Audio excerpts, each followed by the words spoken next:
Hello and welcome to The Diverse Bookshelf with me, Samia Aziz. On this show, I interview incredible authors doing a deep dive into important themes and issues while talking all things books.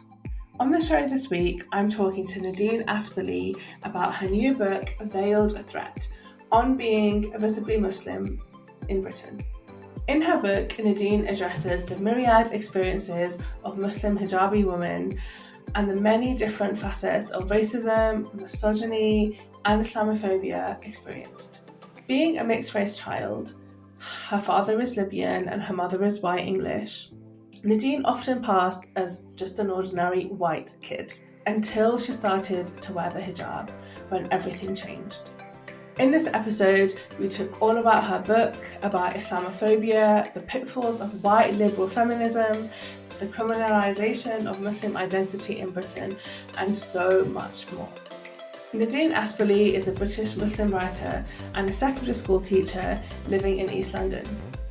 Growing up with an English mother and a Libyan father in an overwhelmingly white town and deciding to wear the hijab as a teenager are experiences that have shaped the trajectory of her life and her writing. They have formed the foundations of a freelance writing career that explores the themes of identity, social policy, racism and Islamophobia for national and international publications, including The Guardian, theNew, Arab and Glamour. Nadeine is also a Metro columnist and regularly writes about schools and education policy, specialising in how Muslim and ethnic minority pupils are represented by the British education system. Now, before we get on with today's episode, I just want to remind you that you can help support the show. Come and join me on Patreon and join my community. When you subscribe, you could get access to an exclusive podcast episode every single month directly to your inbox only. You'd really be helping me to put more episodes like this out into the world. Now, on with the show. Hello Nadeine, Assalamu alaikum and welcome to The Diverse Bookshelf. It is so lovely to have you on the show. How are you doing? Walaikum salam. Thank you so much for having me. I'm good, thank you. I'm excited to chat to you. And a huge congratulations, because your book, Veiled Threat, has just been out in the world just for a few weeks. So a really exciting start to 2024 for you, but a huge feat in getting a book published, and one that is so important and I think so relevant and, insightful as well. So congratulations. How has it been having your book out in the world? Thank you so much. It's been quite surreal, really, because obviously it's something that I've spent the last 2 years working on, and I've just seen it in draft form in random apps on my phone and in bits and pieces. So seeing it as an actual physical book and then in readers' hands and on bookshelves has been really surreal, but alhamdulillah, it's a really nice feeling. And it physically, it can't be missed. It is a fluorescent green, which I absolutely love. I love the fact that it is so visible because it reflects, I guess, what you're trying to talk about, which is the visibility of Muslim women and how the hijab makes you a very visible Muslim woman. So tell me a little bit about how you got to writing this book. What was your journey to writing Veiled Threat? So I suppose the story itself is my life story. So it's everything I've experienced since just before my 15th birthday. So 15 years ago now. It was kind of always in me, and I think I always, I studied English at uni and then I trained to be an English teacher. So writing is something I've always been drawn to. But I always kind of felt as though before I could write anything else, I needed to write this book, almost to get all of those, almost to unpick everything that I've experienced. And I think it was really cathartic writing it. But I mean, to be honest, I kind of just had a far-fetched dream that one day I was going to write a book, and I didn't really think it would ever happen. But when I was on maternity leave about 2 years ago now, I started to write articles, and an agent reached out to me after reading my articles and said, have you ever thought about writing a book? And I was like, oh my gosh, yeah, I think about it all the time. And then she walked me through it basically. So it went from there. So alhamdulillah, it was something that had been within me for years and then suddenly kind of happened quite quickly, but alhamdulillah. So it sounds like it happened very quickly. And actually the book some of the examples that you use, and you talk about the ongoing war in Gaza, like it is very like recent, and so it feels like it all happened very quickly. But when it came to you thinking about exactly what book you wanted to write, what were you really interested in talking about? I think I wanted to put something in people's hands that really gets to the heart of like all the complexities of what it's like to be a Muslim woman in Britain, because there might be things out there that deal with one element of it. I don't think I've come across anything that's dealt with all of those multifaceted, competing kind of challenges at once. I wanted it to be a visibly Muslim woman who wrote it, because I feel like so often when Muslim women are spoken about, so when there'll be a debate about the hijab on like a talk show or something, they might invite someone who's a Muslim but maybe not visibly Muslim, or if they're debating the niqab, they'll very rarely have hijabi on. So I wanted to tell it from the horse's mouth, so to speak, and to use my own personal experiences through all the different stages of my life to then kind of delve into like the politics behind it. I suppose so that my kind of fellow visibly Muslim women would feel heard, but also so that non-Muslims or non-visibly Muslim women would know what it's like to be bombarded from all sides and from all angles. That's really interesting, and it is multifaceted. You write about a whole host of things and different elements of being a Muslim woman in the UK, and sort of, I guess, also like the different arms of Islamophobia and misogyny and where they all come from and how it can impact a person. Let's start with your story. So you are of mixed race heritage. Your father is Libyan, I believe. Your mother is white. And so you write in the book about how basically as a child, unknowingly you were passing as just white.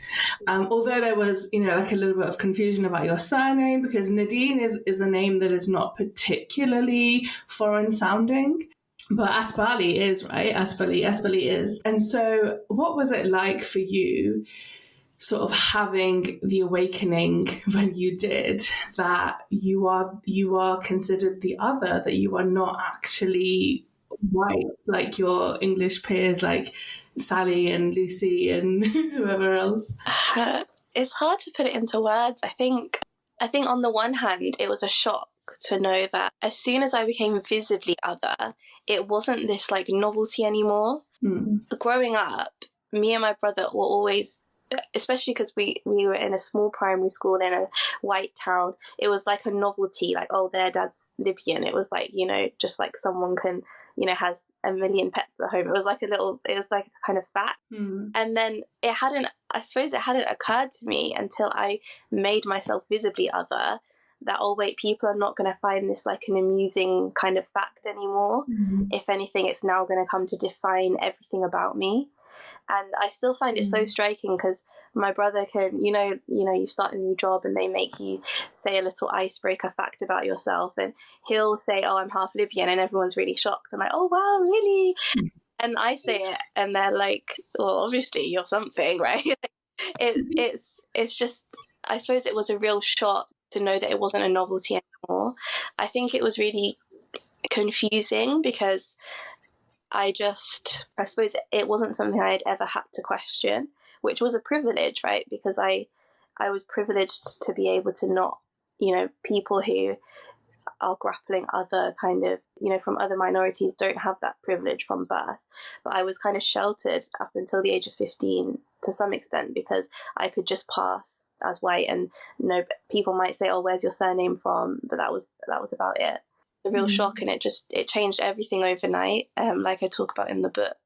So it's interesting because I have nieces, and I don't really remember how I felt when I was like 5, 6, 7, 8, 9. I don't really remember what I thought about my identity and my race.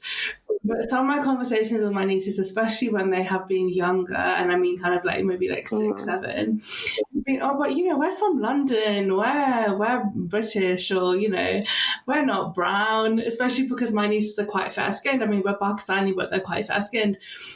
And so they're just like, oh, but you know, I just remember my littlest niece at one point, she was like, well, I'm not Pakistani, I'm Londonese. And I found it hilarious because obviously she made up a word.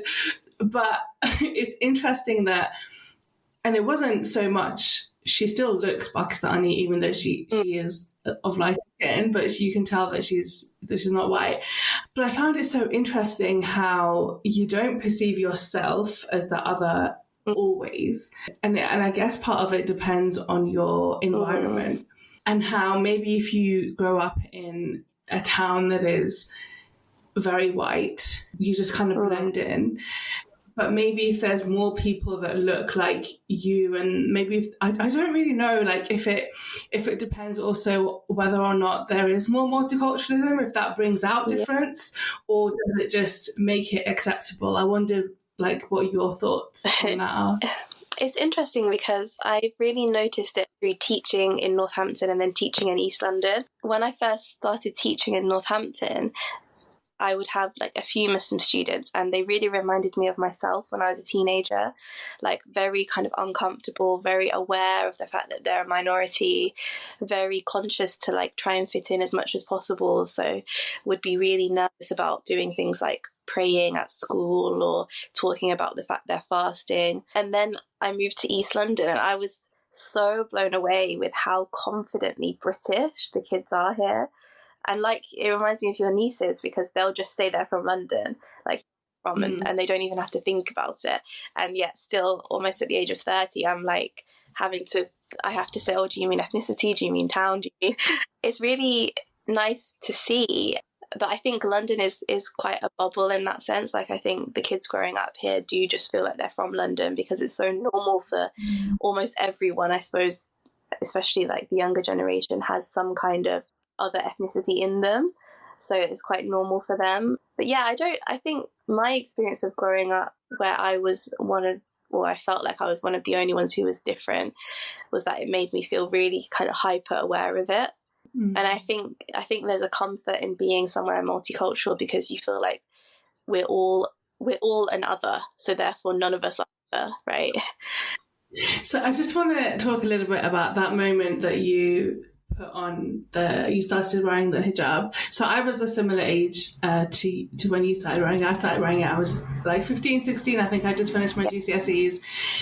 And for me, like my whole family is Pakistani, and some people wear hijab and some people don't. Some of my relatives, even my mum, will just wear dupatta. Like, it's just different. So I never felt that either I should or I shouldn't from that perspective. But I'd gotten to the point where I had just started reading like quite a bit of Muslim literature. I'd made some new friends. Because I started to think a little bit more about going to university and like exploring things, what that was going to look like and all of those sort of things. So I decided one day also just like, I want to wear the hijab now. And I feel like I didn't have it wasn't like a huge like spiritual thing that was like, no, Islam tells me I have to wear it and I have to wear it right now. I just felt like within me that this was the right thing that I wanted to do. I can't really explain it. I don't know if your experience with that is similar. And I grew up in London, and I very much felt a change. It wasn't massive, but whereas before I had felt kind of like a little bit more accepted and part of the furniture of the school, I was always kind of like giving talks and taking people around tours around the school, and I was very much an ambassador. And then I put on the hijab and I just felt a resistance. I just felt a little bit of people pulling back, especially teachers, not so much my classmates, but more teachers kind of like pulling back, treading with caution. And it made me feel so uncomfortable, but I couldn't really put my finger on it. And this happened obviously like quite a few years after post 9/11. In terms of like the height of Islamophobia, we weren't at what I would call like the peak of it. It was just very strange for me to understand. And you can't even pick out particular, for me, I didn't have any particular instances of outright Islamophobia or racism, but there was definitely a shift. Actually, until maybe like a year and a half later, when I was applying for university, we had this careers advisor who just, I mean, I don't want to speak ill of anybody, but I just, I just feel like maybe that wasn't the right job for her. But I had decided to apply to Cambridge, and she basically told me that maybe I would get in on the diversity card. And it was horrible. It was really horrible. But even then, I still couldn't figure out exactly like why that was so harsh, because what she had said was, oh yeah, maybe they'll get in because they won't have enough applicants that look like you. So she didn't say because you're brown, because you're Muslim, because you wear hijab, but she said because there weren't enough applicants that look like you, which is really difficult, I think, as a teenager to kind of deal with. Well, what does that mean, and what are the implications of that? What can I do about this? I just kind of pretended that it never happened and moved on, because I didn't know what else I could do in that instance. But I just remember it being just this very strange experience, and I just wondered if you could talk about what it was like for you when because you were on holiday when you decided that you wanted to wear hijab, and you'd come back wearing the hijab. So what was that like, and that change for you? I think I had internally been considering it for a while without realizing that I had. So I think like I kind of came to the hijab because I had tried to be white, and I felt like, okay, that hadn't worked. And then I felt like my next step was actually to try and be Libyan. So I remember I went to a girls' school, and there were a pair of sisters in a few years above me who were also half Libyan, half English. And I remember I would try and in school, like, a year 11 is never going to be friends with a little year 8, but I used to try and like stand near them in this place where we'd all wait to be picked up, in the hope that I might make friends with them. And I thought, okay, I'll be Libyan and I'll like find some kind of Libyan friends. And then that just didn't work either. So then I think I kind of then went towards, okay, let me be Muslim. And you know how in school everyone's like a little clique, and there was like the Muslim group, and I kind of thought in my head, okay, I'll go and join them. And I think I kind of thought of the hijab as like my ticket to that. But then, so that was kind of like during the year leading up to it. And then I went to Libya for the summer, like we always did. And I just, like, it sounds quite, I don't know, cheesy or cliche, but one day I just woke up and just felt like putting it on, and nobody had said anything to me, nobody had suggested it. And if anything, so I went to my cousin whose house I was staying at and said I want to put on the hijab, and then she got this like beautiful purple scarf and wrapped it around my head. And that day all my cousins took me hijab shopping, and I bought like a few of my first hijabs. So then I was in Libya for the next couple of weeks wearing it, and there it was like a bubble. Like, not all the women wear it, but a lot of the women wear it. Everyone was like happy and like congratulating me and giving me like chocolates and like money because I'd started wearing it. And I was like, oh my gosh, this is so nice. I've been welcomed into this, like, you know, elite club. I don't know, I felt like special, you know. And then I got to Heathrow, and it was just, so me and my brother used to travel back from Libya on our own, because we'd go as a family, and then my mum and dad would come back for work, and me and my brother would stay with all my family there, and then we'd come back on our own. So it was just me and him going through security, and I just felt it, like, it was like a smack in the face, like, traveling through Heathrow. I was still a kid. I was only 14, like just before my 15th birthday, and everyone was just so hostile to me and like really questioning where we'd been, why we'd gone there. And they like separated me and my brother, and he looked very English, like blonde, not brown hair, blue eyes, like white skin, and they just separated us. And I was taken into this room, and this woman was like prodding through my scarf and like telling me to take it off and like checking under my ponytail. And I just felt so like, it was just such a clear message that this is Britain and this is not how you dress here, and if you're going to dress like that here, we're going to make it difficult for you. And then like going to school and everything, wearing it, I just felt it's like you described it. You can't even, it's hard to put it into words, and it's hard to explain it to someone who hasn't felt it. But it's just like a shift. It's like the ground has shifted underneath you, and you're not, and everything's kind of distorted. Like, all my teachers would just act kind of differently to me, like slightly hostile, or like I really remember I wrote about this in the book because it was such a like knock to my self-confidence. But it was my first lesson, my first day back of the school year, and my favorite teacher, who had like, I had been her star pupil, and she looked at me and she said, "Rukhsana, go and sit over there," because she just saw the hijab and she just thought I was the only other Muslim girl in the class. And I was like, wow, she didn't even look at my face.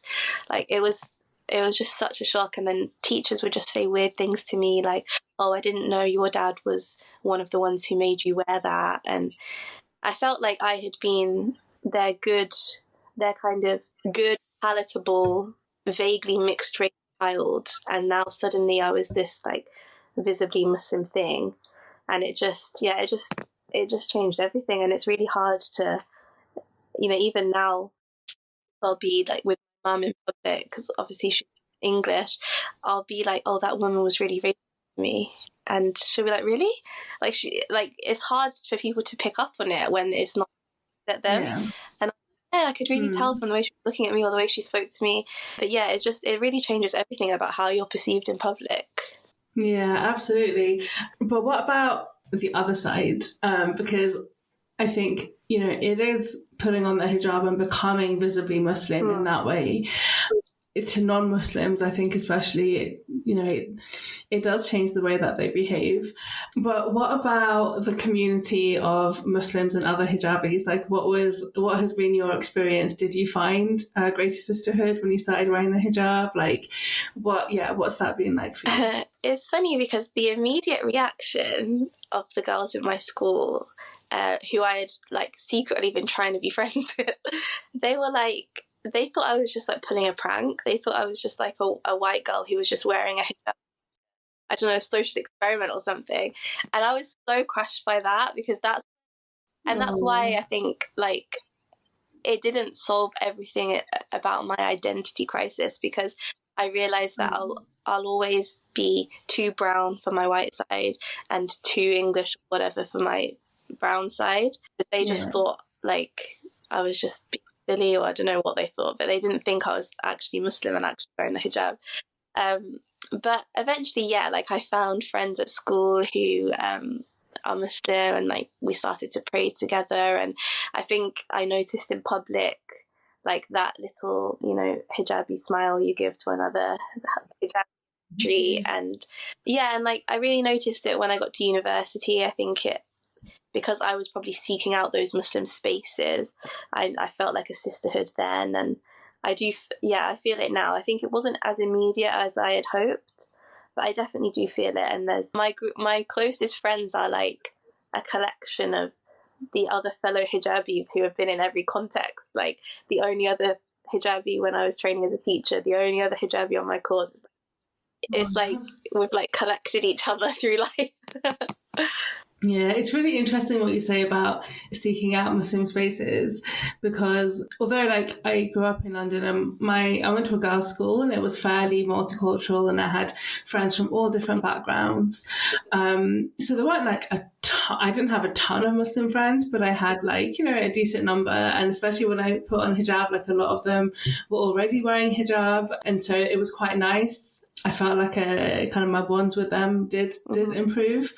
But it was really when I went to university. So I did go to Cambridge, and I don't think I got in on the diversity card, but I hope I did it anyway. But I did go to Cambridge, alhamdulillah. And I just remember, like, before I went, I had this idea that I was like, you know what, I'm gonna go what we call mainstream, right? I'm gonna join like the university-wide debating society and the university-wide student union, and I'm not gonna get massively involved in the Islamic society because like it's great that it's there, and I'm gonna go to the events, but what I really want to do is I really want to like build myself, and I want to make the connections, and I want to like I want to do that kind of stuff. Oh, but gosh, when I got there, I was like, oh no, I need those Muslim spaces. And I just remember in the first week, I was so overwhelmed by the sheer number of people that did not look like me and looked at me just with like a complexity on their face. I know there were many people that I met. I was the first Muslim they were speaking to. I was the first woman in hijab that they were having a conversation with, and I just couldn't. I couldn't handle it. I was like, oh my gosh, this is a bit too much, and I sought out the ISOC. I'm very grateful for it. Because I felt safe. I just felt safe and seen and looked after, and I found friends and community. And that doesn't mean that like I didn't do things outside of the ISOC and I didn't have friends. Obviously, of course I did. But that Muslim space was so anchoring throughout my entire university experience. And I was very involved with the Islamic Society. And yeah, I could have given less time there and given more time to other things. And perhaps that may have helped me professionally if I had done that. But what I needed to feel myself, and I needed to feel safe, and I didn't want to be constantly having to justify why I'm not going out drinking, why I'm not doing this, and why I don't really want to go and sit in the pub even if I'm not going to be drinking, and all of these. I didn't want to constantly be having these conversations. I found them very tiring, and I just wanted to be able to be myself. And I think that was the biggest thing for me in finding those spaces, was that they felt safe, and they felt like, and there were a whole range of people, a whole range of Muslims, a whole range of experiences and different kind of degrees of religiosity, if you like. And I love that. I didn't also have to be somebody that was, you know, like completely in line with faith practices, and it was okay if I was sloppy, and it was okay if I wasn't doing things, and I didn't have to pretend to be somebody I wasn't.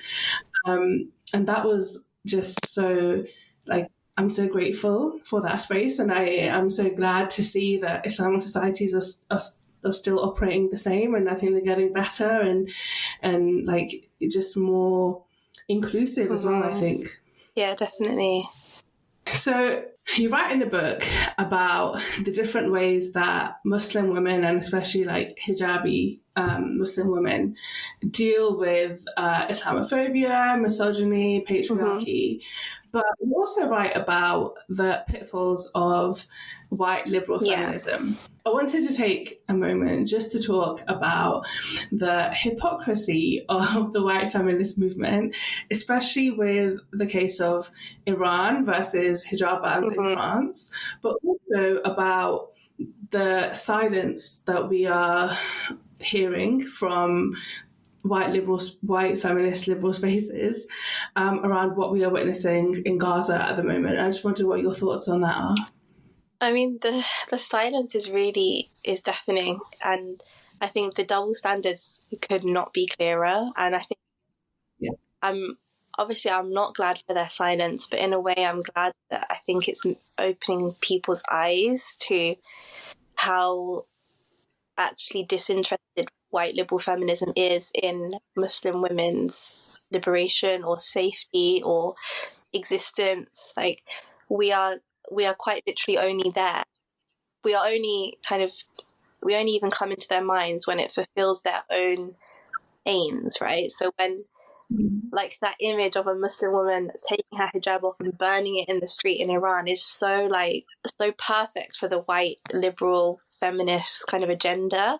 And why we saw, women shaving their heads in protest, women crying on Instagram about it, all these massive feminist platforms showing their solidarity, and yet as soon as the exact opposite happens, as soon as Muslim women are trying to fight for their right to cover, they don't care anymore.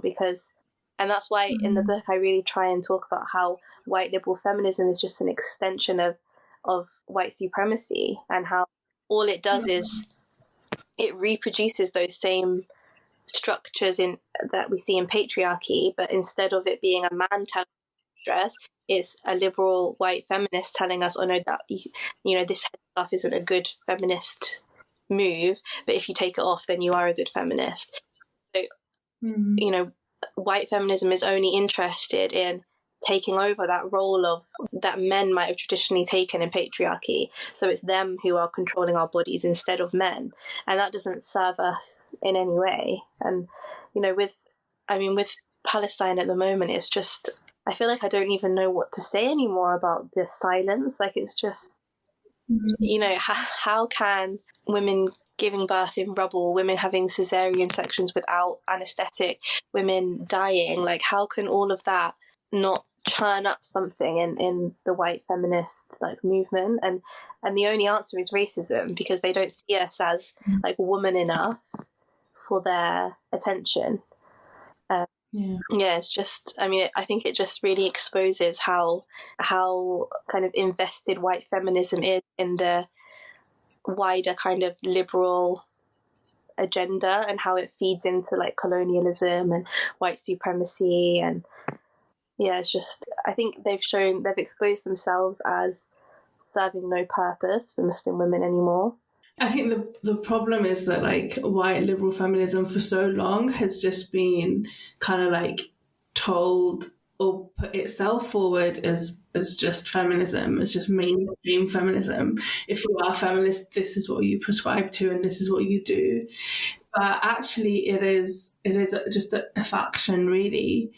It is not representative of everybody. It is not inclusive, and it actually comes with already predetermined stereotypes in mind. It comes with with racist ideas, with even like patriarchal ideas already there, and just seems to be working around them, and it's really harmful, very, very harmful. I'm like you, like I don't understand how any feminist movement, regardless of what it will call itself, can look at what's happening in Gaza, in Palestine, where, like you said, women are having to give birth without any kind of medication and having cesarean without anesthetic, and are losing their children in front of them, are being murdered so brutally.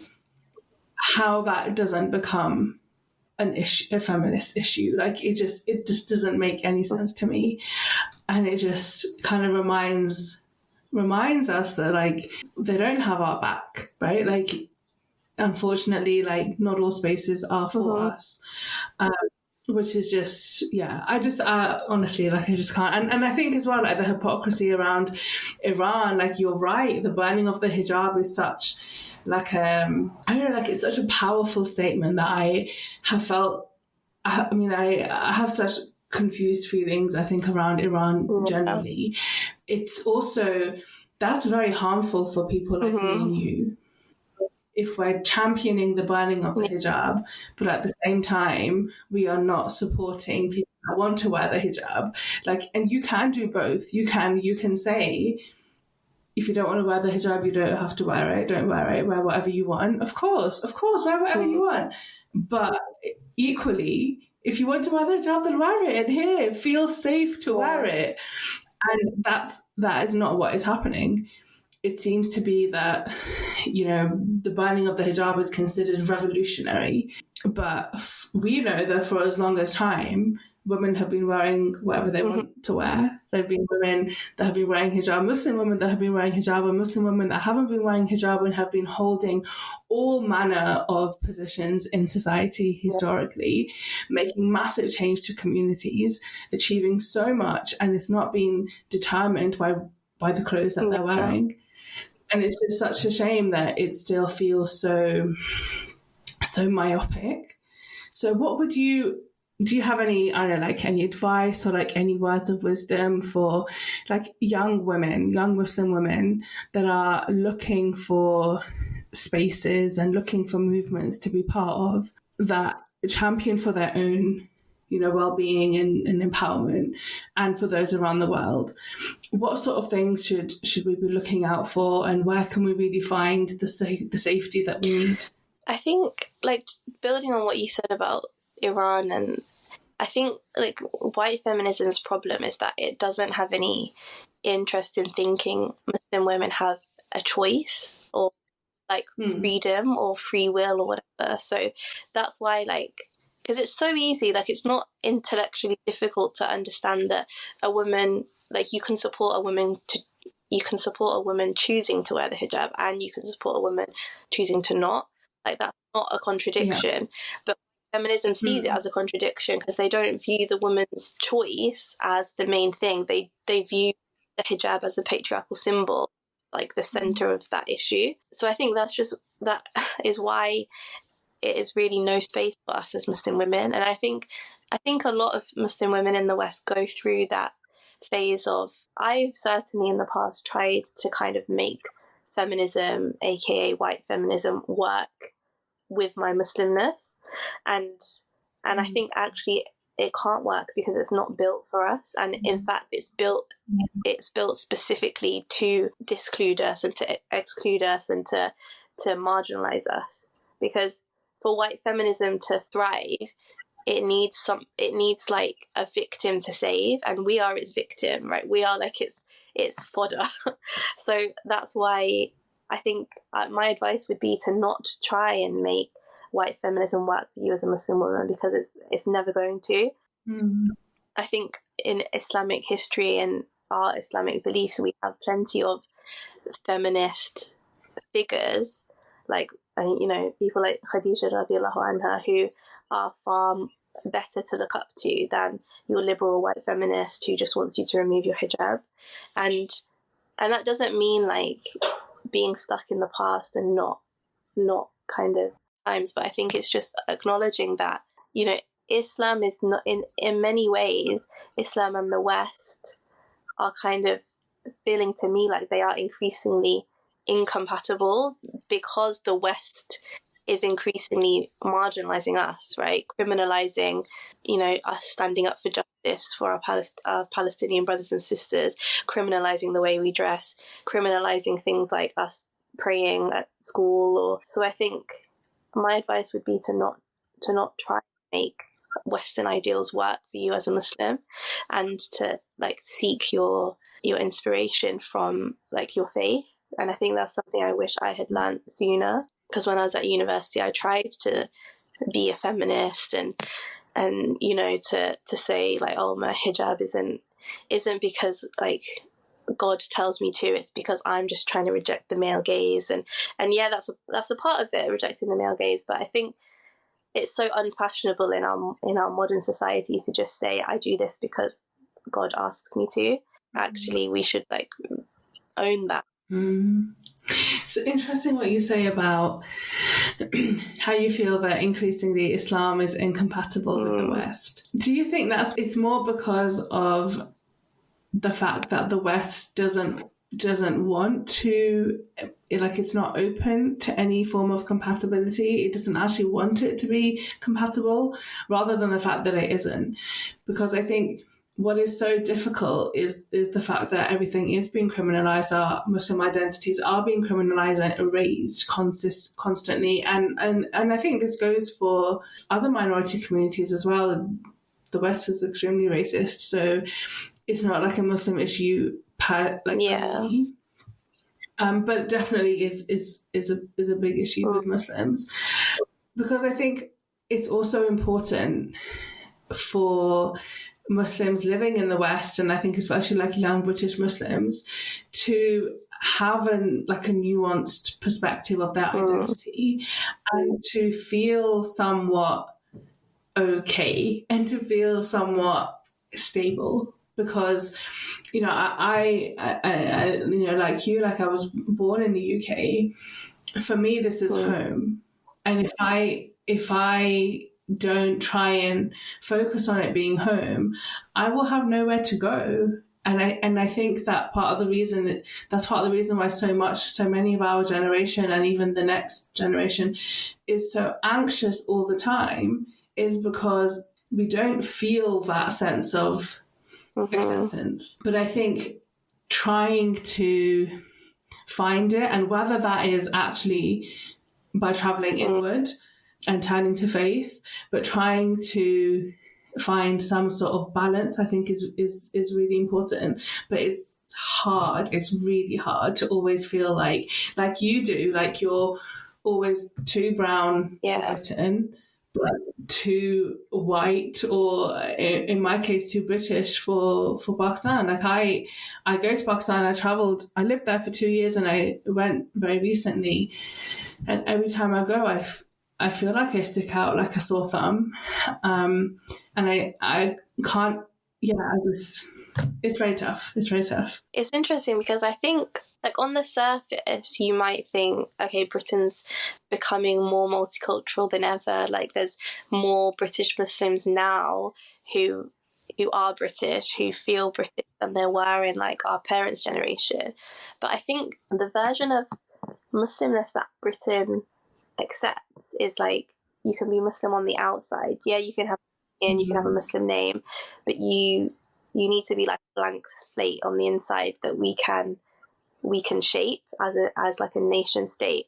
And I think I used to buy into this idea that, like, oh yeah, my Britishness and my Muslimness are like equal and they're totally compatible. But lately I just feel, and it is again with everything that's happening in Gaza, I feel like the West has proven itself incompatible with Islam because of like all that it stands for. Like, how can this nation like support and fund a genocide and criminalize anyone who speaks up against it?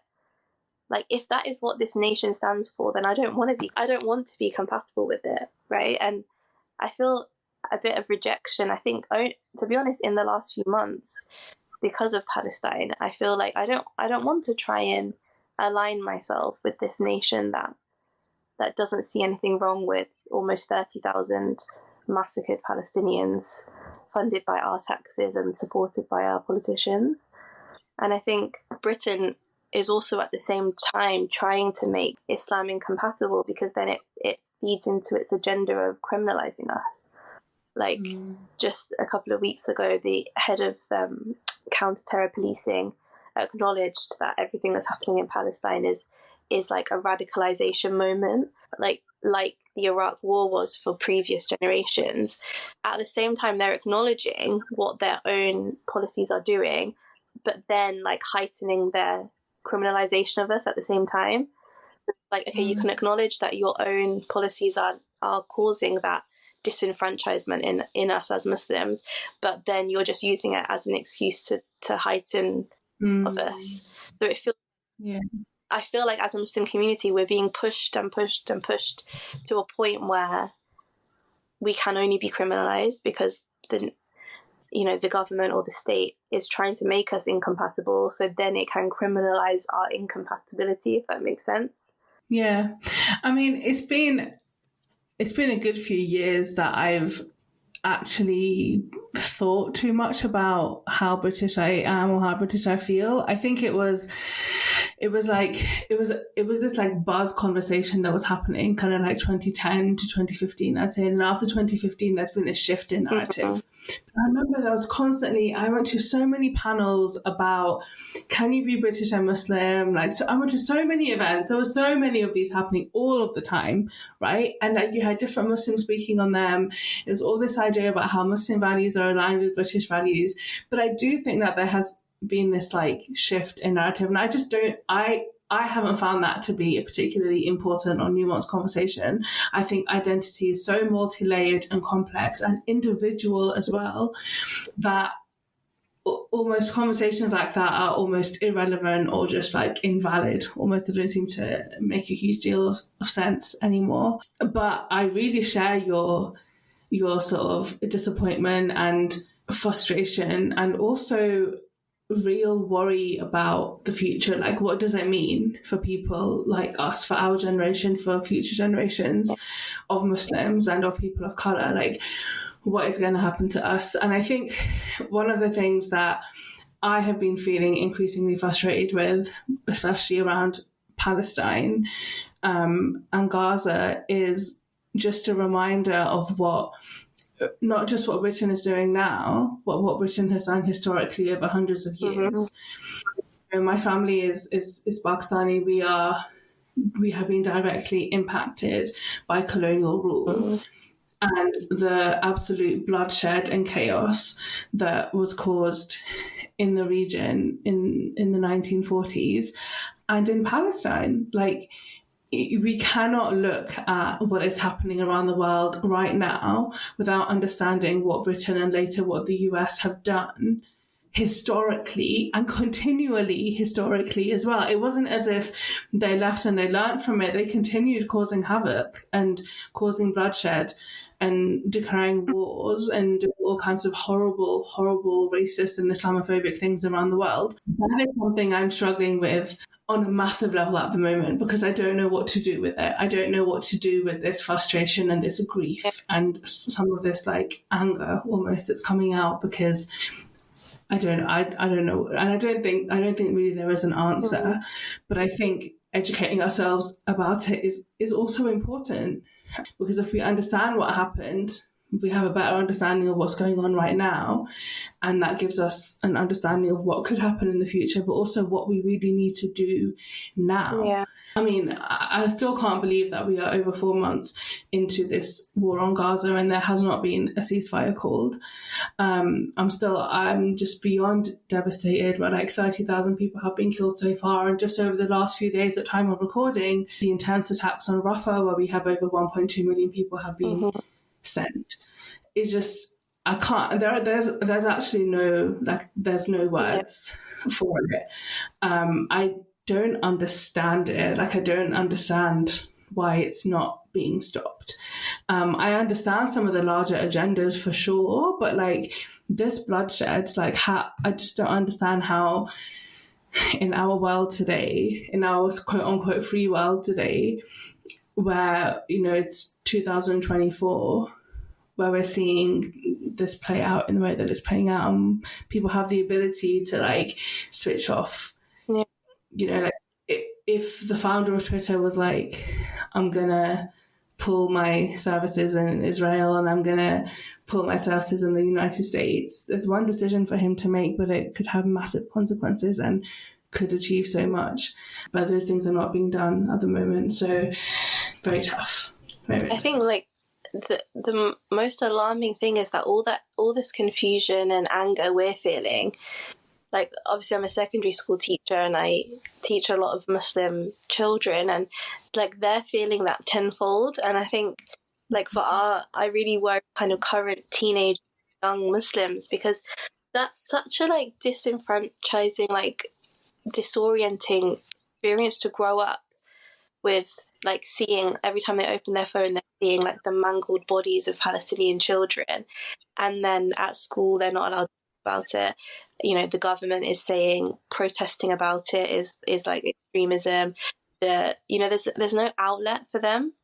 I think like I really fear for what that does to them on like a mental health level.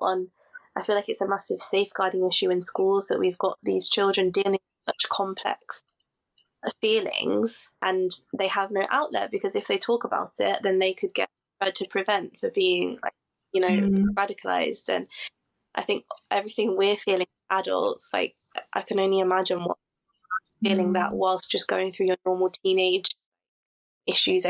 It really worries me for the next generation. Yeah, absolutely. It is really scary. I mean, I guess the only thing we can continue to do is to do the good work and to hope that we're able to create spaces where conversations can happen that can give some sort of closure and like just help people to also just process what they're going through. If there is not much else that we can do that will impact things politically, but I think so long as we're continuing to keep our spaces alive and we're continuing to keep our identities alive and to have these conversations. And speaking about identity, actually, you also write in the book about representation in media, and you make a reference to the character of Shabnam from EastEnders, which I really enjoyed reading about, because I don't think I've ever read about Shabnam before. I have seen it. I remember when she came onto the show, because that family was an absolute mess. And they said, I remember my sister saying at the time, like, oh, but they've done lots of research. They said this can be really good Muslim family. It's like, this is not the one. What are your thoughts on representation in media and public spaces? Because obviously we're seeing more people Muslim or brown or black, like we're definitely seeing it. But what do you think about how like positive or how good that representation really is? I mean, I might sound like a harsh critic here, but I think it's all quite bad. I really struggle to think of one character in like a film or TV show who I felt like I'm really happy with the representation. There's always like when it's Muslim women, and that's why I talk about that opening scene of Bodyguard. I don't know if you saw Bodyguard. It was just so typical of how we're portrayed. Like, at first she's this meek, like, victim of her terrorist husband, and she's been, like, strapped with a bomb and forced to, like, blow herself up because her husband told her to. So then that's, like, ticking all those boxes of, like, Islamophobia. And then it turns out that actually she's the terrorist mastermind, and she was just using that to make them think she's a victim, but actually she's the terrorist. And then I was like, that just shows, like, that shows how that duality of like we're either a victim or we are a terrorist in disguise. And I think all portrayals of us on TV and in films, they're always something like that. Like there's always either we're having some kind of crisis with our faith, with our hijab, or there's a secret white boyfriend somewhere, or, you know, our parents are really controlling, and there's always something. And I'm obviously, you know, Muslim women are not a monolith. Of course there are Muslim women who have those, you know, scenarios going on in their lives, but I think it's really telling why they're the ones that get portrayed. And there's never that I can think of, and I think I seek out, like when there's going to be a Muslim something, I seek out trying to watch it, and I can't think of anything where she's just been like fine about her faith. Or even like, I think that program We Are Lady Parts, I think it's called, on Channel 4, that got a lot of praise from Muslim women, and it's about like a Muslim rock band, and it was written by a Muslim woman. But I just also found that, if I'm honest, quite problematic, because I think Muslim women always have to be like humanized to be like palatable. Like, why do we need to be like, you know, throwing around the F word and like playing the guitar and like doing all of that stuff to make us humanized enough to the British public that we're allowed on the screen? Can't we just be like ourselves? Like, I think like maybe in books we're doing slightly better. So like writers like Layla Abu Layla and Irish Hussein, I think we get like well-rounded, proper Muslim characters in their books. And by proper, I don't mean that in a judgmental way. I just mean like that they're just like your normal practicing Muslim who's not like desperate to leave Islam, or not desperate to like, you know, or like a lot of the time in TV there'll be a practicing Muslim, and then suddenly you'll see that they're like, there was one show, I can't remember what it was called, but she was like working for like MI5 or MI6 or something, and I'm just like, come on, like, or there's always something like they're in the army or they're in the police, like there's always something that they do to make it palatable, and we never to have our own story.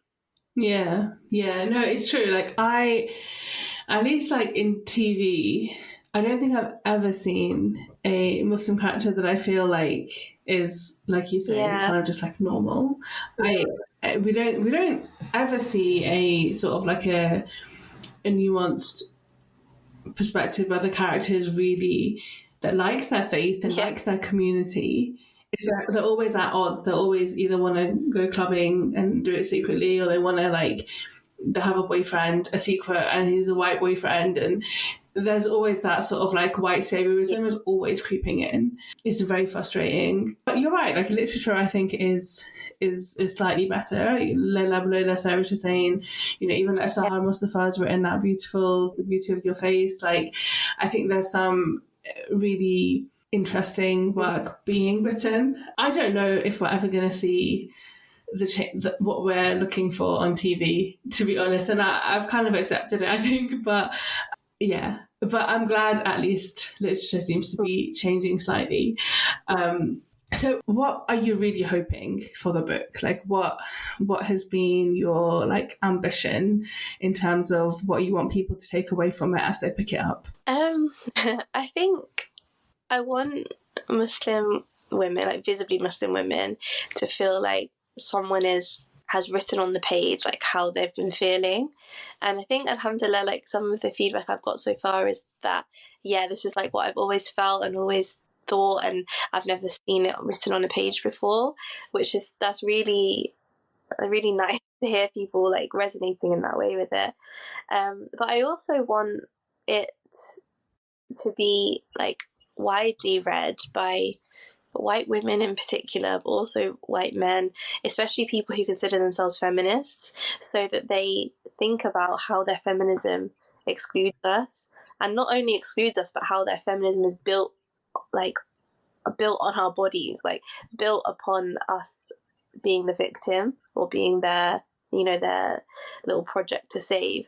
So I want it to, in an ideal world, I want people to pick it up and change the way they view Muslim women, which I know is a big ask of the book, but I hope inshallah it can do that in some way. Inshallah. And I just actually, that was going to be my final question, but I just want to say that you, in the book, you also talk about misogyny from within the Muslim community, especially from Muslim men, and the way that Muslim women, especially like hijabi women as well, experience that misogyny from Muslim men, typically uncles, but also young Muslim men, in the way that some of them, our mosques are not inclusive. And I know you've been asked a lot of times, because I've had a look at some of the interviews that you've done, about whether or not you were worried about perpetuating stereotypes and kind of calling out your own community. And I just wanted to take a moment to say that, when we love something, and I think this extends to people and communities, we have to talk about their flaws in order to encourage improvement. Mm-hmm. That's what it's about, right? Like, if we don't acknowledge the problems within ourselves, we're never going to get better. Mm-hmm. If we're not calling out the uncles in our community that creep out Muslim hijabis and have ridiculously horrible views, they're never going to stop. Yeah. And it's important to do that. I guess obviously there is a fear that there will be people that will read your entire book and will just pick up on that one issue and be like, oh, hey, look, she's calling out the men in her community and therefore, all Muslim men are bad.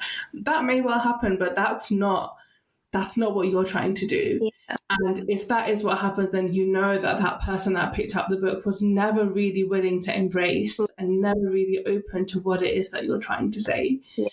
And so I don't know if anyone has said anything unkind or anything like that, but I really appreciated the fact that you are so open about it, because it is the experience of so many Muslim women. And yeah, sometimes we feel like it's difficult to call out your own when everyone else is already kind of like calling us out and trying to erase us and criminalize us. And it's very difficult to feel like you're adding to that. But we need to do that for the sake of progress, for our own progress, and to hold each other to account, because we have to protect ourselves and one another. Mm-hmm. Yeah. No, thank you.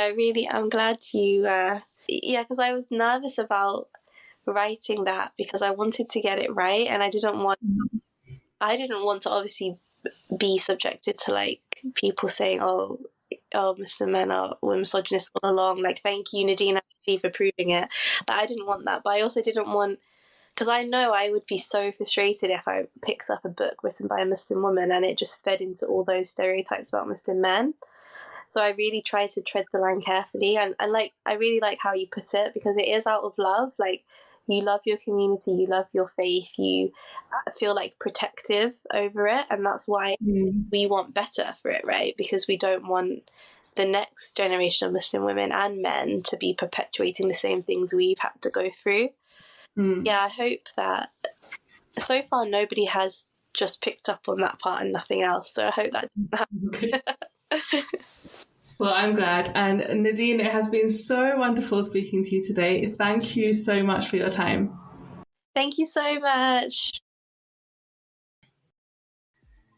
It was so great speaking to Nadeine on the show today, and I really hope that you enjoyed this episode.